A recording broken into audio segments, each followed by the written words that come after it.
Di tahun 2000-an merupakan awal mula intensifnya penyelenggaraan training community development untuk karyawan perusahaan. Khususnya untuk personil yang bertanggung jawab di community relation atau yang di kehumasan. Di training inilah istilah CSR terus diperkenalkan.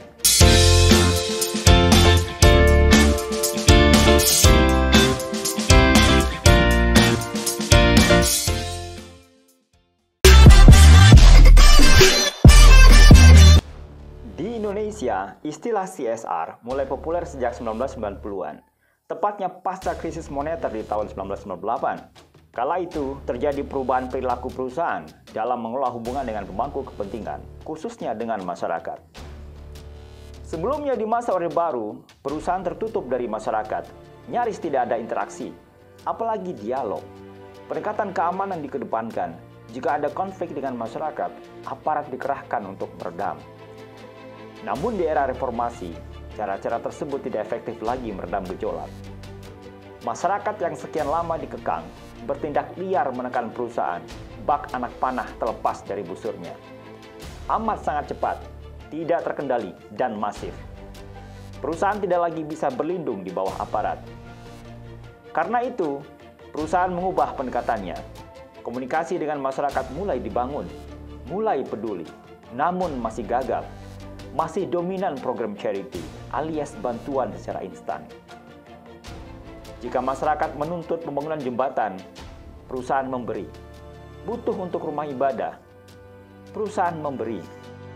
Butuh untuk hari-hari besar agama, tanpa pikir panjang, perusahaan memberi. Dan lain sebagainya. Sifatnya pemadam kebakaran, reaktif.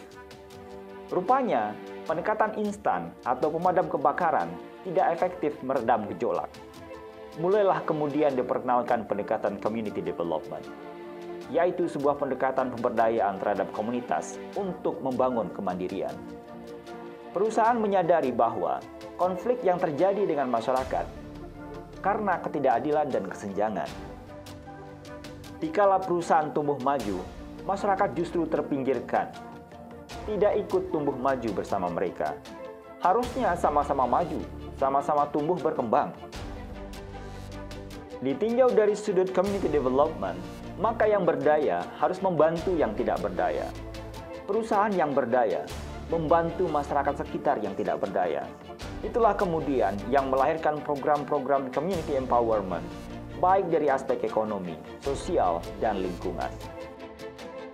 Di tahun 2000-an merupakan awal mula intensifnya penyelenggaraan training community development untuk karyawan perusahaan. Khususnya untuk personil yang bertanggung jawab di community relation atau yang di kehumasan. Di training inilah istilah CSR terus diperkenalkan.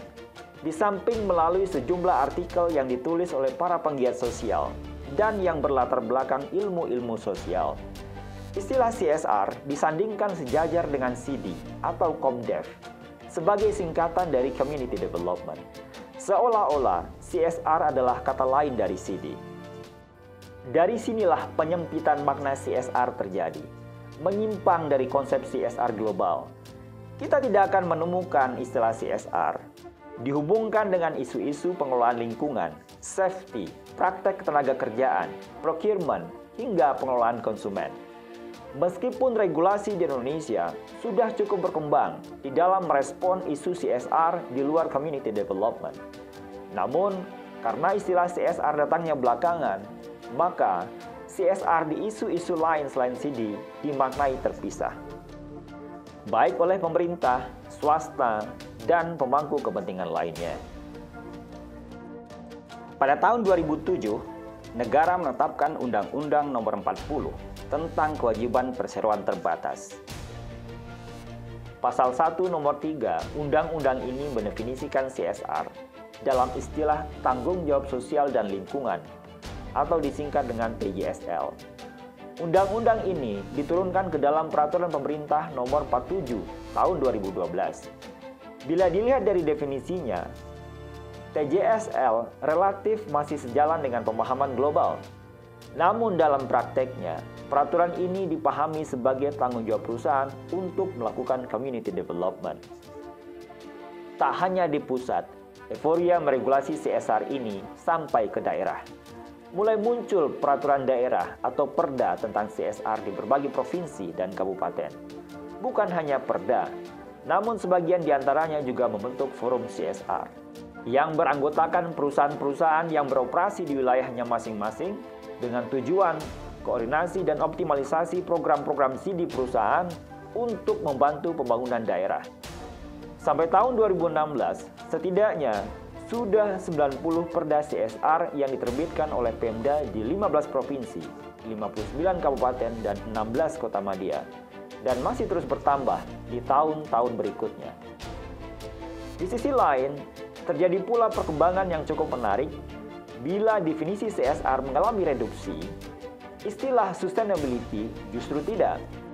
Sustainability masuk ke Indonesia melalui pelaporan tahunan yang disebut dengan Sustainability Report, di mana perusahaan di Indonesia sudah mengenal dan sudah ada yang membuat laporannya sejak tahun 2000. Padahal, antara CSR dengan sustainability memiliki kaitan yang sangat erat. Isu-isu yang diusung oleh kedua konsep ini memiliki irisan yang sangat kental.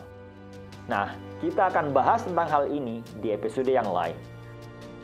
Tadinya, istilah sustainability direspon oleh perusahaan untuk hal-hal yang terkait dengan pelaporan saja.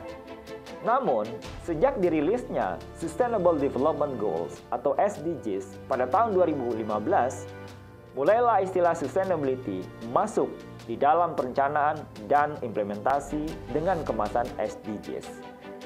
Hingga saat ini, penyelarasan CSR, sustainability, dan SDGs di berbagai perusahaan di Indonesia belum terlihat sinkron. Meskipun sebenarnya secara implementasi, berbagai isu CSR global telah banyak diadopsi dalam praktek manajemen perusahaan-perusahaan besar di Indonesia. Negara sendiri telah pula merespon dengan menetapkan hal ini di berbagai undang-undang dan turunannya.